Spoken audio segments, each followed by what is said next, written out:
पतिव्रता नारियों का जीवन बहुत ही श्रेष्ठ होता है। एक पतिव्रता नारी के पतिदेव बाहर से आए, उनका सिर बहुत तेजी से दुख रहा था। गर्मी का समय, अपने पत्नी के गोदी में सिर रख के लेट गए, सो गए। वो सालाती रही, मालिश तेल लगाती रही, सेवा करती रही, नींद आ गई, सो गए। आंगन में एक छोटा सा अबोध बालक 8 महीना का सो रहा था। उसी का वो जगा और पृथ्वी में ही लेटा सो रहा था। जगह बिकैया चलते हुए आंगन की तरफ गया। आंगन में अग्निहोत्र होता था, अग्निकुंड था उनके यहाँ, और अग्निकुंड के ऊपर चढ़ बैठा। उसमें अग्नि जल रही है, धधक रही है। अपने पुत्र को अग्नि की तरफ जाता हुआ देख करके भी, हे गोपिकाओं, उस पतिव्रता नारी ने अपने बालक को नहीं रोका। क्यों? क्योंकि विचार कर रही है, मेरे पतिदेव सो रहे हैं सिर रख करके गोदी में, यदि मैं हड़बड़ होकर उठ करके भगूंगी जाऊंगी तो ये जग जाएंगे, इनकी निद्रा भंग हो जाएगी, और मनुष्या वाचा कर्मणा किसी भी प्रकार से पतिदेव के प्रति अपराध न हो, पातिव्रत धर्म के अंतर्गत ये जग जाएंगे। इस समय में सिर दर्द हो रहा, पीड़ित है इनका।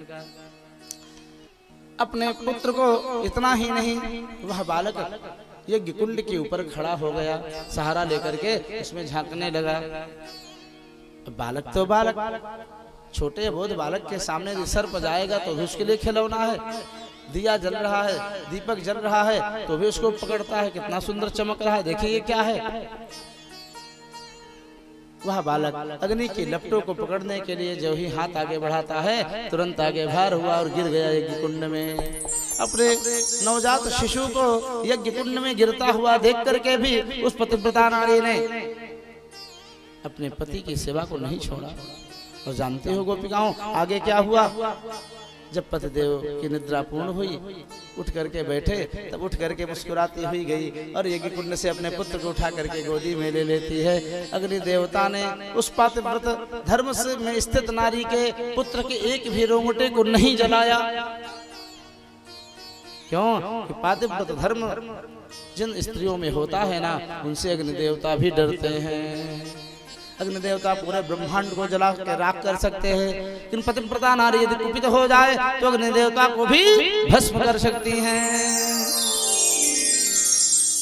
इस प्रकार से श्याम सुंदर ने कहा, हे गोपिकाओं, तुम सब अपने अपने प्रतियात ततो गृहान, अपने अपने घर को चले जाओ। तुम्हारे सगे संबंधी तुम्हारी उपस्थिति में दुखी होंगे। श्याम सुंदर से गोपिकाएं कहती, हे प्रीतम, रोते रोते गोपिकाओं ने एक गीत गाया है, इसको प्रणय गीत कहते हैं सज्जनों। मयिवं विभोर्हति भवान गदितुं नृशंसं, सत्यं कुरुष्व निगमं तव पादमूलम्। कि ब्रह्म तत्व जगत का पति है, यज्ञ के पति है। कि ब्रह्म तत्व जगत का पति है, यज्ञ के पति है, लक्ष्मी के पति ही आप नहीं हैं, आप भक्तों के भी पति हैं, स्वामी हैं, नाथ हैं। सांसारिक पतियों की तो मैंने बहुत सेवा की, और ये थोड़ा भी गलती हो जाती है ना, तो इनाम में 2 तमाचा ही इधर उधर लगाते हैं। दाल में यदि रामरस नमक ज्यादा हो गए हो, मुंह टेढ़ा कर लेते हैं इतना बड़ा। राम राम इतने दिन आते हो गया, आज तक तो उसे भोजन बांध तो ना ही बनो है। ले जा, खाए ले, नमक डाल रखो जगुआवर, मैं नहीं खाऊंगा। और श्रीमती जी से गलती हुई यदि थोड़ा प्रत्युत्तर करती हैं, इधर उधर बोलती हैं, तो स्वामी और लाल हो जाते हैं। और वादे जब वाद विवाद बढ़ता है तो गड़बड़ हो जाती है सज्जनों। हे श्याम सुंदर, लौकिक भौतिक पतियों की सेवा करते करते मन उब गया है। अब आपके चरणारविंद को पा करके अब हम कहीं अन्य नहीं जाना चाहते हैं। श्याम सुंदर ने जब गोपिकाओं के ऐसे दिव्य निष्ठा को देखा है, कदम से उतर पड़े और गोपिकाओं के हाथ को पकड़ करके अनेकानेक प्रकार के हाव भाव को प्रस्तुत करते हुए गोपिकाओं के साथ नृत्य करने लगे हैं। बाहु प्रसार परिरंभ कराल कोरो, निविस्तनालभन नरमनखाग्रपातैः, श्वेल्यावलोकहसितैर्व्रज सुन्दरेणाम्, उत्तम्भयन रतिपतिं रमयाञ्चकार। श्याम सुंदर काम रतिपतिम कामदेवम उत्तम भयन उल्टा लटकाए दिए। पांचों बाणों को छूण करके कामदेव भगवान को जीत नहीं पाए, उल्टा टांग दियो श्याम सुंदर ने कामदेव को। और उन परम दिव्य सुंदरी गोपिकाओं के साथ श्याम सुंदर अनेकानेक प्रकार के हाव भाव करते हुए नृत्य करने लगे हैं, रास रचाने लगे। पार्वती माता ने रास के दिव्य दर्शन को देखा, कैलाश पर्वत से तत्पर होकर के तैयार होकर चलने लगी। भोले बाबा ने कहा, देवी जी कहाँ की तैयारी हो रही है? एक बात और बताएं मास्टर साहब, यदि कभी कभी अपनी श्रीमती जी ही भाभी जी बैठी हैं, आपसे बिना बताए कहीं की तैयारी कर दे जाने की, आपको बताएं ना, घर में किसी को अता पता ना हो और सब तैयार हो जाए, श्रृंगार हो चुका है, चलने के लिए तत्पर हो जाएं और घर में न बच्चों को बताएं ना किसी को बताएं, तो स्वाभाविक है पुरुष लोग भी सूख जाते हैं, एक बार कांप जाते हैं, अरे क्या बात है, कहाँ जा रही है, ना बताए। क्योंकि पुरुष भी अपनी नारी के बिना अधूरा है। पुरुष नारी के बिना गृहस्थाश्रम में है तो वह अधूरा है। शक्ति कहलाती है ये।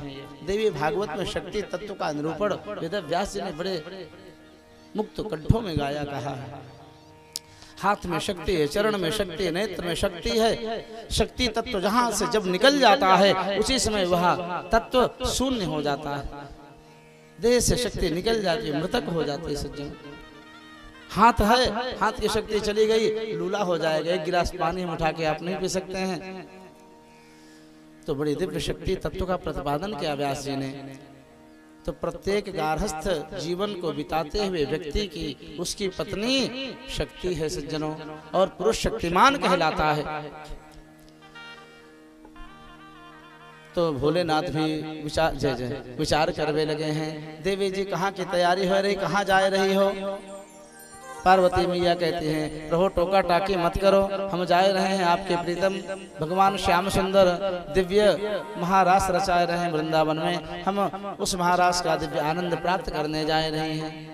इतना सुनते ही भोले बाबा, ओ देवी अकेले अकेले इतना दिव्य आनंद लोगी? अरे मुझको भी साथ में लेके चलो ना। भोले बाबा से देवी माता पार्वती असमर्थता जताती हैं, स्वामी ये हो नहीं सकेगा। क्यों? क्योंकि उस महारास में गोपिकाओं के अलावा एक श्याम सुंदर ही मात्र पुरुष रूप में हैं, बाकी सब गोपिकाएं ही गोपिकाएं हैं। अतः हे श्याम सुंदर, हे भोलेनाथ, लगा करके और जूड़ा बांध करके मुँह को भी अपने साथ सहेली बना के ले चलो। बड़ा सुंदर संवाद है, माताएं बहनें गाया करती हैं।